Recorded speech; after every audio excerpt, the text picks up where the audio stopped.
కాబట్టి ఏమి తిందుమో, ఏమి త్రాగుదమో, ఏమి ధరించుకుందమో అని చింతించకుడి. అన్ని జనులు వీటన్నిటి విషయమై విచారింతురు. ఇవన్నీ మీకు కావాలనని మీ పరలోకపు తండ్రికి తెలియను.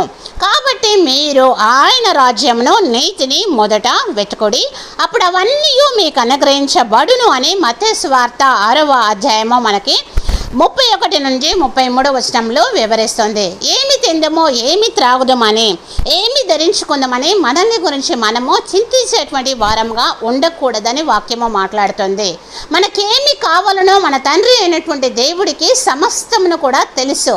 కనుక మొదట దేవుని నీతిని, దేవుని రాజ్యమును మనము ఎప్పుడైతే వెతికే వారంగా ఉంటామో అప్పుడు మనకు ఇవన్నీ కూడా అనుగ్రహించబడతాయని వాక్యమైనటువంటి దేవుడు వాక్యం ద్వారా మాట్లాడుతున్నాడు. ఇట్టి వాక్యము మనందరిలో ఫలభరితమవును గాక. ఆమేన్.